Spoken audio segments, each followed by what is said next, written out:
అసెంబ్లీలో బాలకృష్ణ గారు చిరంజీవి గారిని ఎవడు వాడు అనే మాటల్ని తప్పుబడుతూ చిరంజీవి అభిమానులు క్షమాపణలు కోరుతున్నారు.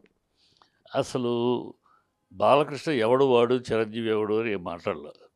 బాలకృష్ణ ఎవడో అడగలేదు అన్నాడు. గట్టిగా ఆయన కామినేని గట్టిగా అడిగారు. గట్టిగా అడిగితే ఆయన వచ్చాడు అన్నాడు. అది పచ్చి అబద్ధం. గట్టిగా మాట్లాడలేదు. గట్టిగా ఎవడో అడగలేదు అన్నాడు. చిరంజీవి అని మరి గట్టిగా ఎవడో అడగలేదు. అక్కడ వెళ్ళిన వాళ్ళు 5గురు ఉన్నారు. 5గురు, 6గురు వెళ్ళారు. ఆళ్ళలో ఎవడో అడగలేదు అన్నాడు. చిరంజీవిని పర్టిక్యులర్‌గా అనటము ఎవ ఎ బా బాల చిరంజీవి ఎవడు ఇలా ఏం మాట్లాడలా. ఉన్న విపరీతార్థాలు తీసి ఇక్కడ ఏంటి జరుగుతుందంటే అసలు బాలయ్య చిరంజీవిని ఏమనలేదు. బా చిరంజీవి బాలయ్యని ఏమనలేదు. ఒక నిజాన్ని బయట పెట్టాడు బాలయ్య. అతను కామినేని అనవసరంగా టాపిక్ ఎత్తి ఏదో మాట్లాడాడు. అది పచ్చి అబద్ధం. ఎవడక్కడ గట్టిగా అడగటాలు, ఆయన రావడాలు ఎవడు అడగలేదు. అంత సీన్ లేదు అని పచ్చి అబద్ధం అని చెప్పాడు. అది అవమానించారు. ఇది చిరంజీవి కూడా దాన్ని కన్ఫర్మ్ చేశాడు. చిరంజీవి కూడా ఆయన ఎక్స్‌ప్లనేషన్ పంపించాడు. అక్కడ అడిగాము, గౌరవం రమ్మన్నారు, వెళ్ళాము. తర్వాత 5గురు అన్నారు, కాదు 10 మంది వస్తాం రమ్మన్నారు, వెళ్ళారు. చాలా గౌరవంగా మాకు అవమానం ఏం జరగలేదు. గౌరవంగా జరిగింది. ఆర్ నారాయణమూర్తి కూడా ఆ రోజు వాళ్ళతో అతను కూడా చాలా గౌరవంగా చూశారు. ఇలా తప్పు మాట్లాడారు అని చెప్పారు. సో ఒక అబద్ధం ఇన్నాళ్ళు ప్రచారం చేసిన ఒక అబద్ధం బయటపడింది. అది బయటపడింది. దాన్ని పైగా బాలయ్య దాంట్లోనే నెక్స్ట్‌గా కంటిన్యూయేషన్‌లో తన 9వ పేరుగా వేసి అవమానించారని మాట్లాడాడు. ఎవరు అవమానించారు? కూటమి ప్రభుత్వంలో అధికారులు. సో ఈ 2 విషయాలు బయట ప్రజల్లో ప్రాచుర్యం పొందకుండా దాన్ని కప్పిపుచ్చడానికి ఈ కూటమి ప్రభుత్వం వీళ్ళ మీడియాని అడ్డు పెట్టుకుని ఆ విషయాన్ని కప్పిపుచ్చడానికి బాలయ్య ఏదో చిరంజీవిని అన్నాడు. చిరంజీవి వాళ్ళిద్దరి మధ్య గొడవ పెట్టి ఆ ఫ్యాన్స్ మధ్య చిచ్చు పెట్టి వీళ్ళ అసలు విషయాన్ని కప్పిపుచ్చడానికి చేస్తున్న డ్రామా ఇది. బాలయ్య చిరంజీవిని అనలేదు. చిరంజీవి బాలయ్యని అనలేదు. గట్టిగా అడిగాడు, ఎవడో అడగలేదు అన్నాడు. అంతే, మామూలు మాట అది. బాలయ్య చిరంజీవిని గట్టిగా వాడు గీడని కాదు. వీళ్ళు పుట్టిస్తున్నారు. అంటే వీళ్ళ మీద చిచ్చు పెట్టి ఫ్యాన్స్ కొట్టుకుంటూ ఉంటే అసలు విషయం మరుగురు పడిపోద్ది కదా. అసలు విషయం మీరు ఇన్నాళ్ళు పచ్చి అబద్ధం ప్రాపగండ చేశారు, అవమానించారు చిరంజీవి. అదేమీ లేదు అని చిరంజీవి నడుతోనే చెప్పాడు. ఇప్పుడు దానికి సమాధానం చెప్పాలి. పవన్ కళ్యాణ్, నాగబాబు వీళ్ళందరూ వాగారు కదా, ఆవేశపడిపోయి మా అన్నయ్యని అంటారని. ఇప్పుడు అది అనలేదు, ఏమీ లేదు, నన్ను గౌరవంగా చూశారని చిరంజీవి అన్నాక మరి చిరంజీవి చెప్పింది నిజమా, లేదా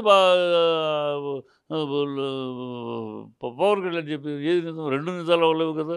సో చిరంజీవి ఆయన రాజకీయాలు లేడు, అనవసరం అప్పుడే చెప్పుంటే బాగుండేది.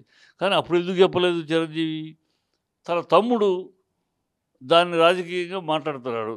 తను కనుక అప్పుడు అలా కాదు ఇలా అంటే తమ్ముడు భంగపడతాడు. అందుకని సరే తమ్ముడు ఇప్పుడు మాట్లాడతాడు, మనం మాట్లాడి తమ్ముడిని ఇరకట్టంలో పెట్టేందుకని సైలెంట్గా ఉండొచ్చు. సైలెంట్గా ఉండిపోయేవాడు. నిన్న కామెంట్ని కెలకపోతే ఇది బయటకు వచ్చేది. సో ఇక్కడ వాళ్ళిద్దరి మధ్య ఏమీ లేదు. వాళ్ళిద్దరు బాగానే ఉంటారు. అసలు అనుకుంటారు, ఎన్నిసార్లు అనుకోలేదు వాళ్ళిద్దరి మధ్య.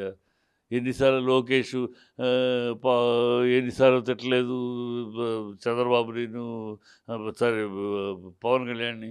పవన్ కళ్యాణ్ లోకేష్ని చంద్రబాబుని తిట్టలేదా? నాగబాబు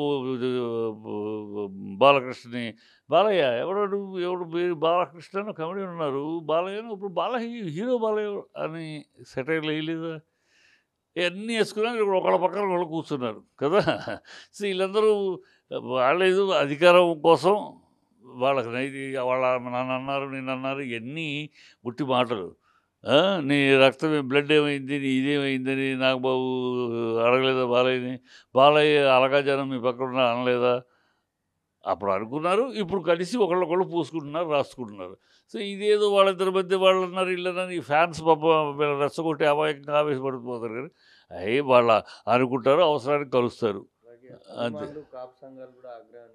అదే ఆగ్రహానికి గురి చేసి అసలు విషయాన్ని, అసలు నిజం బయటపడింది ఇవాళ. ఇన్నాళ్ళు 2 ఏళ్లుగా ఈ ఒక పచ్చి అబద్ధాన్ని ప్రాచుర్యం చేసి లబ్ధి పొందారు.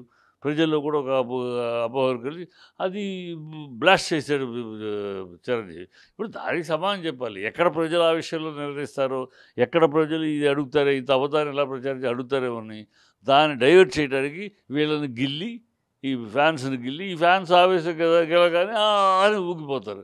అది చేస్తారు తప్పితే ఏం లేదు. అలాగే ఆహ్, అసెంబ్లీలో అసెంబ్లీలో బాలకృష్ణ గారు మాట్లాడుతూ జగన్ గారిని సైకో అన్నాడు. దాన్ని వైసీపీ నాయకులు తప్పుపడుతూ ను దాన్ని దాన్ని తప్పుపడుతూ నువ్వే సైకోవు, నీకు మెంటల్ సర్టిఫికేట్ ఉందని వైసీపీ నాయకులు మాట్లాడుతున్నారు. అంతే ఏం మాట్లాడతాడు సైకోని అన్నాక వాళ్ళు అంటారు. ఏముంది వాళ్ళ రాజకీయాలు ఏమి గౌరవ మర్యాదలు లేవు కదా. అసలు బాలయ్య ఈ విషయాలు కాకుండా అనవసరంగా సైకో అన్నాడు. సైకో అనేసరికి వాళ్ళు రెచ్చిపోతారు.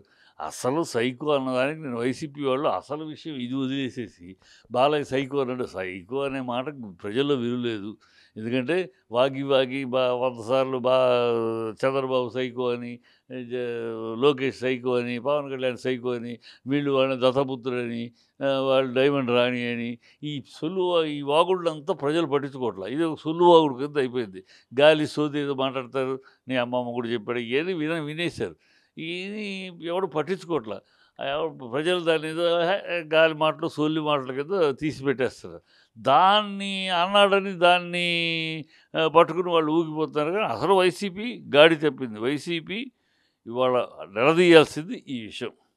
జగన్ అవమానించాడు అని అన్నారు కదా. ఇవాళ చిరంజీవి చెప్పాడు కదా ఏమీ లేదని. ఈ అబద్ధం ప్రజల్లో ఇలాంటి అంటే ఎన్ని అబద్ధాలు ఆడారు మీరు ఎన్నికల కోసం, ఇది నిలదీయాలి. ఇది బాగా పవన్ కళ్యాణ్ సమాధానం చెప్పాలి. అది నిలదీయాలి. పవన్ కళ్యాణ్ నువ్వు అన్నావు కదా, ఇప్పుడు మీ అన్నయ్య చెప్పాడు. మీ అన్నయ్య చెప్పింది అబద్ధమా, నువ్వు చెప్పేది అబద్ధమా? సో ఇన్నాళ్ళు అబద్ధాన్ని రాజకీయాల్లో వాడుకున్నావు కదా, అది నిలదీయాలి.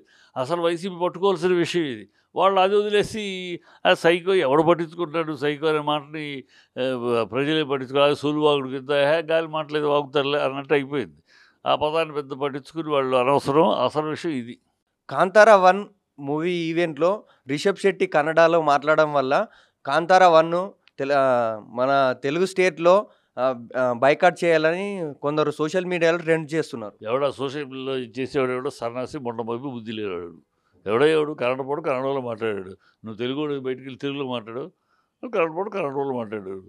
అంటే సన్నాసులు బుద్ధి పని పట్టలేని ఏదో గ్యాంగ్ ఎవడో సోషల్ మీడియా ఎవడాడు చెప్పు, ఒక పేరు చెప్పినవాడు. అడ్రస్ లేని నా కొడుకులు ఏదో వాగుతూ ఉంటాడు. అడ్రస్ లేని వాడుకు వాడి పేరు కూడా చెప్పుకోలేని సన్నాసులు ఎవడో వాగుతూ ఉంటాడు.